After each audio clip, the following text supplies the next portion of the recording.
우리는 지난주에 바울의 세 가지 특별한 경험들, 영적 체험들을 보았습니다. 다메섹 도상에서 부활의 주님이 나타나신 만남, 부르심, 구원. 두 번째는 바울의 사역 중에 고비마다 곁에 서셔서 바울아 담대하라, 이성의 내 백성이 많다, 담대하라, 네가 로마에서도 증언해야 하리라. 세 번째는 하늘의 영광을 보이시고 지극한 영광을 보게 하신 이 세 가지 이적.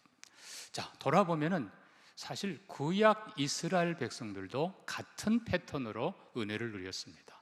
출애굽, 영광의 출애굽입니다.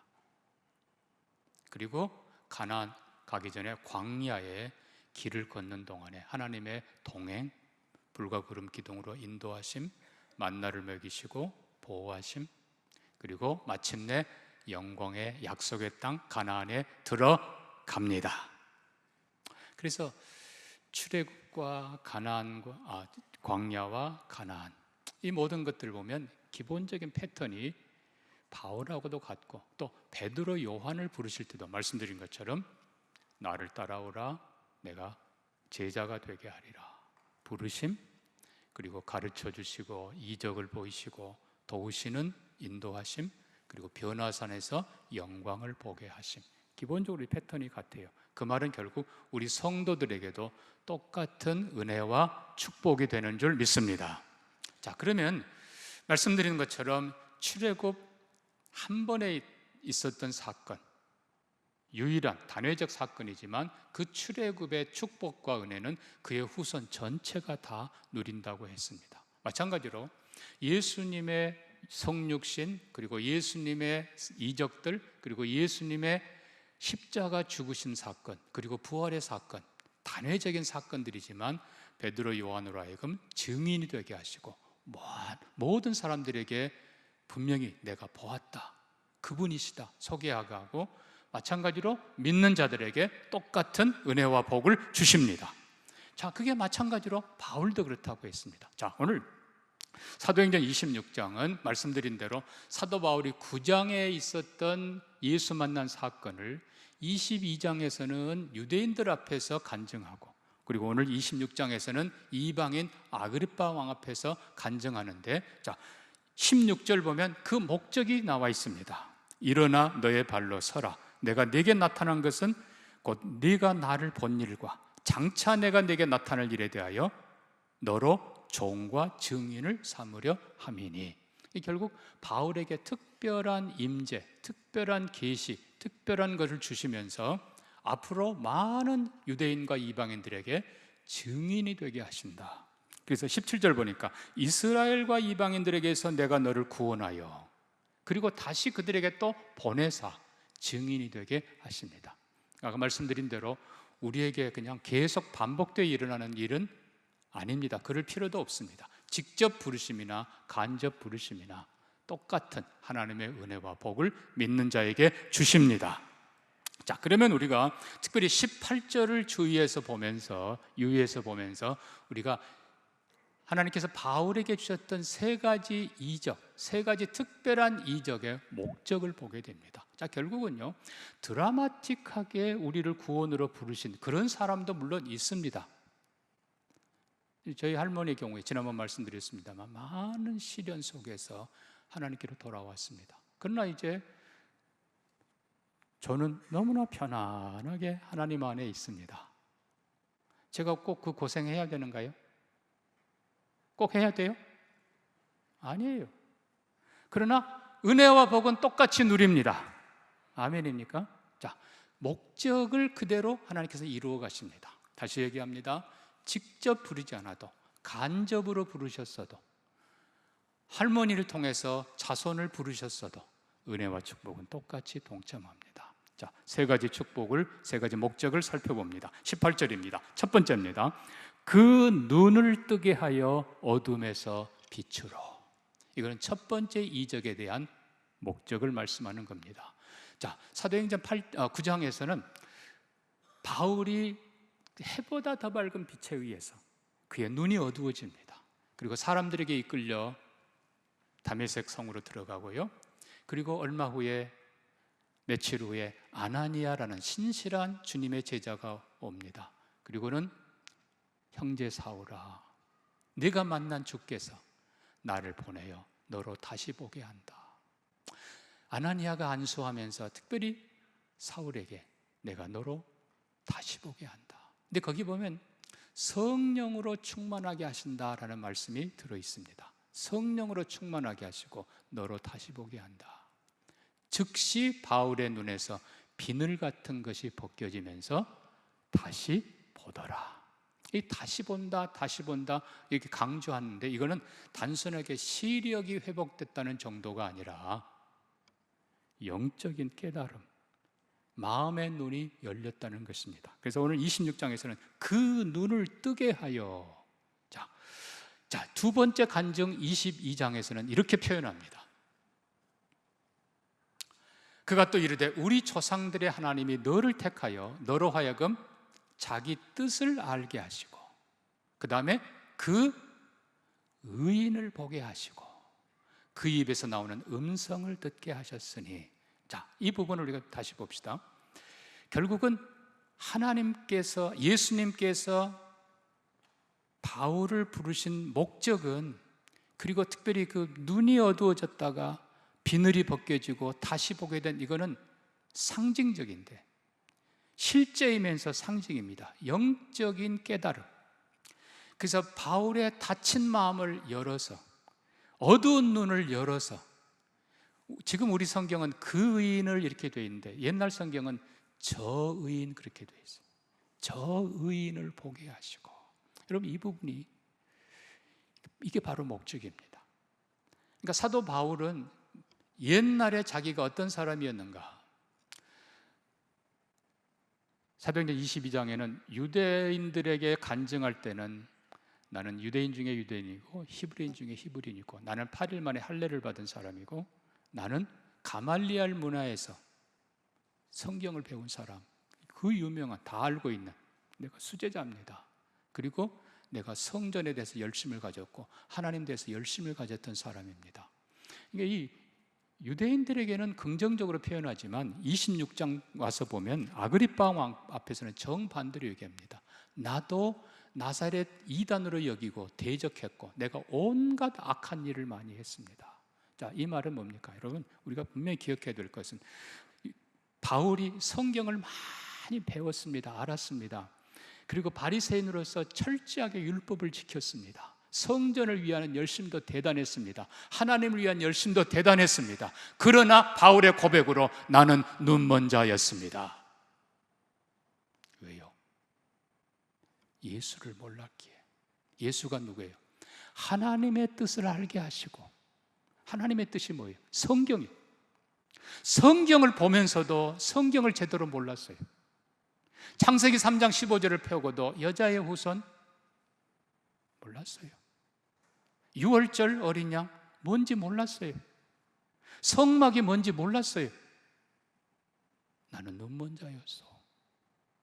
여러분, 성령이 우리 눈을 여셔서 고린도전서 3장 말씀대로 성령으로 하지 않고는 예수를 주라 할 수 없느니라. 성령이 바울의 눈을 열어 바울의 눈에 비늘을 벗겨버리시고 그의 눈을 밝히 떠서 저 의인을 보게 하시고, 그렇다, 저분이 바로 성경의 주인이시다. 바로 그 여자의 후손이시다. 바로 그 유월절 어린 양이시다. 저분이 바로 성막이시다. 저분이 바로 다니엘이 말한 그분이시다. 저분이 바로 이사야가 예언한 그분이시다. 그분을 깨닫게 하신 것입니다. 여러분, 성경에 예수 빼면, 예수가 빛입니다. 예수 빼면 어둠이에요. 성전은 아무리 열심히 해도 성전은 건물에 불과하고 짐승 피에 불과해요. 예수가 빠지면 어둠이에요. 예수가 생명이고 예수가 빛이고 예수가 진리입니다.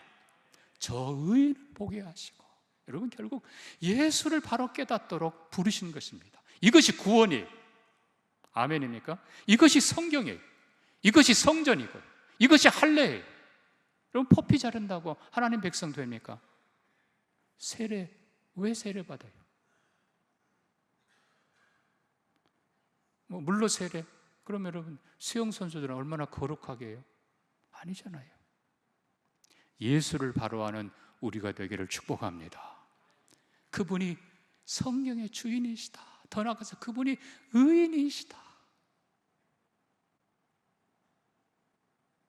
예수님 십자가 책임졌던, 처형 책임졌던 백부장이 그는 진실로 의인이었도다. 여러분, 우리의 마음 눈이 열려서 저 의인을 보게 하시고, 또 동시에 성경에 보니까 바울에게 일어나 세례를 받고 죄 씻음 받으라. 바울은 자기가 의롭다고 생각했어요. 내가 왜 죄를 지었느냐고. 그러나 의로운 예수가 왜 십자가에 죽으셔야 했는가를 그가 깨달으면서 주님, 나는 죄인입니다. 마지막 예수님 만나기 전에 디모데후서 끝에 가면 내가 죄인 중에 괴수입니다. 여러분, 부르심의 첫 번째 이적의 목적이 우리의 눈을 뜨게 하는 겁니다. 여러분의 마음의 눈이 열리기를 축복합니다. 영의 눈이 열리기를, 믿음의 눈이 열리기를 축복합니다. 그래서 그 의인을 보고 저분이다. 세상 죄를 지고 가는 하나님의 어린 양, 바로 저분이다. 성경의 모세와 선지자들이 예언했던 바로 저분이다.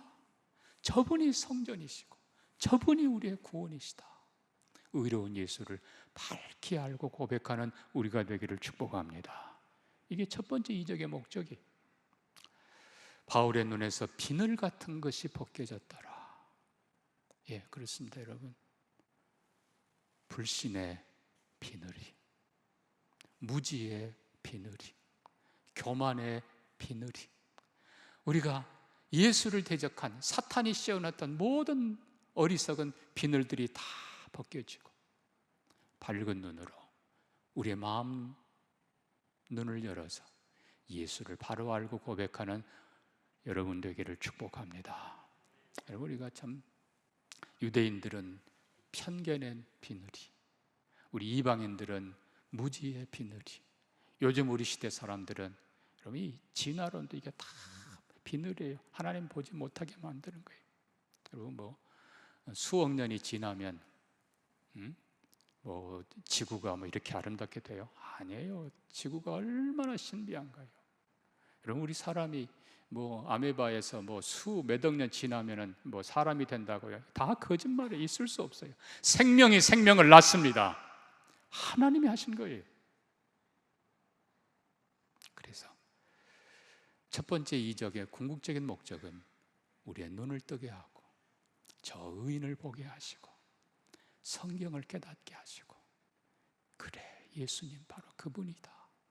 그분을 고백하고 그분께로 돌아오고 그분 안에 있는 구원과 영생과 용서와 그리고 하나님 자녀되는 축복을 누리시기를 바랍니다. 자, 두 번째 이적입니다. 18절 바로 가운데 부분입니다. 사탄의 권세에서 하나님께로 돌아오게 하고. 자, 여러분, 먼저는 우리 자신이 사탄의 권세에서 하나님께로 돌아가야 됩니다. 어둠에서 빛으로 이미 하나님께서 옮겨주셨어요. 우리는 자꾸 옛날 습관으로 돌아가려고 해요. 여러분, 빛으로 늘 나아가시기를 축복합니다. 늘 말씀 사랑하며 일어나 또 기도하고 예배하며 의인의 회중에 들어오기를 힘쓰는 여러분 되기를 바랍니다. 이것이 사탄의 권세에서 하나님의 통치로 들어오는 길입니다. 골로새서 1장 13절에서 이렇게 썼습니다. 그가 우리를 어디에서요? 흑암의 권세에서 건져내서 그의 사랑의 아들의 나라로 옮기셨으니. 또 에베소서 5장 8절에서는 너희가 옛적에는 어둠이더니 이제는 주 안에서 빛이라. 빛의 자녀처럼 행하라. 우리의 눈을 열어 예수를 알고 나면 우리가 더 이상 죄 지으려고 하면 안 됩니다. 죄는 어두움이에요. 진리로 빛으로 나아가면서 더 아름다운 삶으로 나아가는 우리가 되기를 소망합니다. 더 나아가서 여러분, 결국은 우상에게서 살아계신 하나님께로 돌아와 섬기는 삶입니다. 데살로니가 전서에서 이렇게 썼습니다. 우리가 어떻게 너희 가운데 들어갔는지와 너희가 어떻게 우상을 버리고 살아계신 하나님께 돌아와 그를 섬기는지 우리가 증인이라. 너희가 또한 모든 이웃 나라들의 본이 되었다. 죽은 우상, 거짓과 악한 것에서 돌아서서 이제는 하나님을 섬기는 삶으로 나아가기를 축복합니다. 실은 이게 광야의 삶이지만 우리가 하나님을 신실하게 섬겨갈 때 하나님께서는 불과 구름으로 인도하시고 필요한 것 채워주십니다. 자, 그래서 우리가 이 두 번째 이적은 먼저는 내 자신이 빛의 삶으로, 진리를 따르는 삶으로, 그리고 사탄을 섬기는 삶에서 하나님을 섬기는 삶으로 온전히 돌아오기를 축복합니다. 축복합니다. 그런데 우리가 본문을 다시 보면요, 사탄의 권세에서 하나님께로 돌아가게가 아니고 돌아오게 하고, 누구를요? 또 다른 사람. 먼저는 우리가 먼저 빛의 나라로, 빛의 삶으로, 우리가 먼저 하나님을 섬기는 삶으로, 그리고 사랑하는 우리 자녀들이, 여기 보니까 유대인, 이스라엘과 이방인들에게 그랬어요. 결국 나와 내 가족들, 내 친척, 이웃은 이스라엘 사람들. 우리가 빛의 삶을 살고 하나님 섬기는 삶을 살 때 하나님께서 주시는 은혜를 보고 여러분의 자녀와 이웃들이 하나님께로 돌아오기를 축복합니다.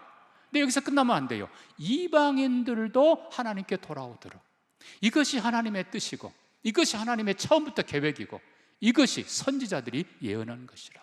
모든 민족으로 주를 믿어 하나님을 경외하게 하는, 이게 하나님 나라의 완성입니다. 그래서 우리가 두 번째 이 부분을 보면서 사랑하는 성도 여러분, 우리가 늘 빛을 사모하고 우리가 늘 하나님을 기쁘게 섬기면서 하나님이 주신 은혜를 누리기를 축복합니다. 뿐만 아니라 또 다른 사람들을 우상에게서 하나님께로 돌아오게 하는 이 일에 우리가 수고하고 애쓸 때 하나님께서 도우십니다. 반드시 하나님은 하나님의 그 뜻을 이루도록 우리를 사용하시고 우리를 복 주십니다. 감당하게 하십니다.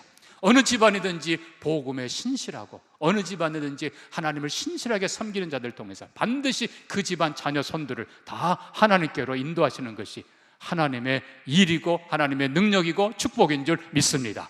하나님 반드시 그렇게 해주십니다. 자, 마지막 세 번째 이적을 봅니다. 나를 믿어 거룩하게 된 무리 가운데서 뭐를 얻게요? 기업을 얻게 하려 하시니라.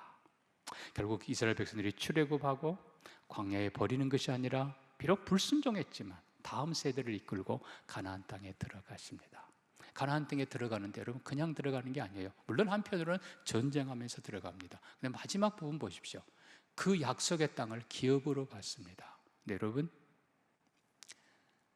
앞장서 큰 일을 감당한 감당한 지파는 큰 기업을 주십니다. 그냥 뒤따라가면서 시원찮게 봉사한 그런 지파는 남의 것 조금 얻어서 거기 기업을 얻습니다. 그러나 다 들어가긴 해요. 사랑하는 우리 동명의 성도 여러분, 우리는 더 복되게 섬기고 하늘나라 영광 기업이 더 풍성하기를 축복합니다. 축복합니다.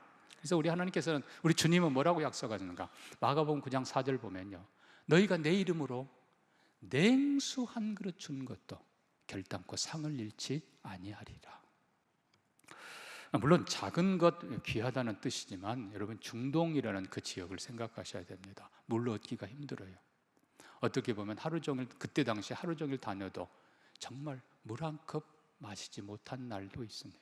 목이 말라 정말 죽을 지경이겠죠.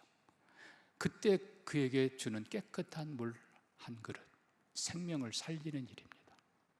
비록 작은 것이지만 생명을 살리는 귀한 일에 여러분이 동참할 때 결코 상을 잃지 아니하리라.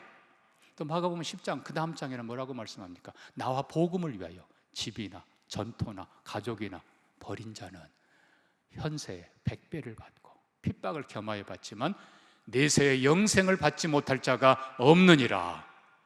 우리가 복음 위해서 헌신하고 수고하 만큼 하나님께서 반드시 복을 주십니다. 그러니까 이 땅에서 우리가 한 것은 씨앗을 심은 거예요. 씨앗을 심으면 반드시 하나님이 자라게 하시고 풍성한 열매를 맺게 하십니다. 그래서 로마서 8장 18절에 이렇게 썼습니다. 생각건대, 이 말은 생각해봐라. 현재의 고난은 장차 우리에게 나타날 영광과 비교할 수 없도다. 작은 걸 심었는데 하나님께서는 엄청난 것을 주십니다. 잠깐 수고했는데 많이 주십니다. 고린도후서 4장 17절에 또 이렇게 썼습니다. 우리가 잠시 받는 환난에 경한 것이, 잠시, 그리고 경한 것, 작은 것인데 지극히 크고 영원한 영광에 중한 것을 우리에게 이루게 함이니.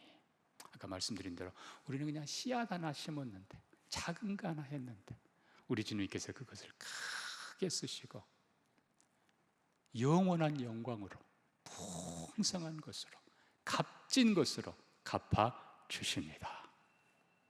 누가복음 23장에 예수님 십자가 좌우편 강도가 있는 것을 우리는 있었던 것을 압니다.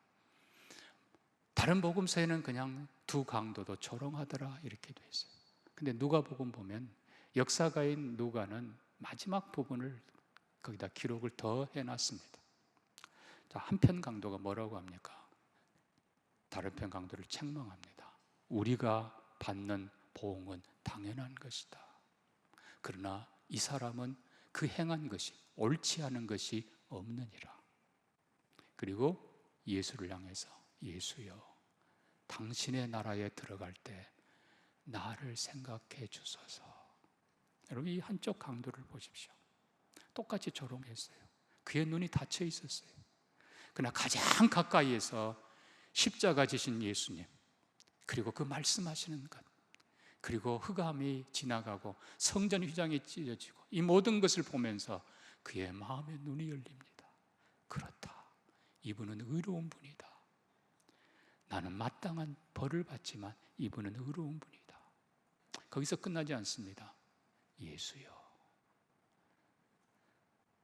내가 행한 것 아무것도 없어서 부끄럽지만 당신의 나라에 들어갈 때 나를 좀 불쌍히 여겨 주옵소서.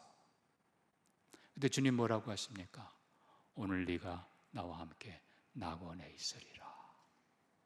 여러분, 이게 눈이 열린 거예요. 그 눈이 열려 예수를 알아보고 내 죄를 바로 벌고 그리고 영원한 나라를 바라보고 당신의 나라에 나도 들어가고 싶습니다. 그러나 부탁합니다, 사랑하는 성도 여러분. 간혹 장례식 가면 참 안타까워요. 마지막 부분에 그래도 믿고 가신 분 감사하죠. 근데 또 어떤 분은 우리 아버지 천국 갔을까요? 내가 어떻게 알아요? 우리 어머니 천국 갔을까요? 왜 이렇게 시원찮게 믿느냐고요. 사도 바울처럼 이제후로는 나를 위하여 의의 면류관이 예비되었도다. 여러분, 주님을 위해서 내 눈을 열어 예수를 바로 알게 하시고 내가 하나님 섬기는 삶을 살게 하시고 또 다른 사람들을 우상에게서 하나님 섬기는 대로 돌아오게 하고, 주님 아시잖아요. 그리고 내가 주님 위해서 수고하고 기도하고 헌신하고 애쓴 것, 진심으로 한 것 주님 아시잖아요. 여러분, 하나님 나라 갈 때 당당하게 바울처럼 나를 위하여 의의 면류관이 예비되었다. 그렇게 가는 우리가 되기를 바랍니다. 그래서 우리가 다시 한번 정리하면서 확실한 부르심, 결국 뭐예요? 어떤 이적 이게 아니고 내 눈을 열어서 나로 예수를 알게 하시고 그분이다, 그분이 성경의 주인이다, 그분이 나의 주인이다, 나는 죄인인데 나를 위해 죽으셨다. 여러분, 그게 가장 확실한 목적입니다. 우리의 섬기는 삶 속에, 남을 위해 수고하는 삶 속에 주님이 시시때때로 도우십니다. 그래, 주님이 함께 하신다. 마지막 날 주님 앞에 갈 때 주님, 저 왔습니다. 하늘의 영광이 여러분의 것이 되기를 주의 이름으로 축복합니다.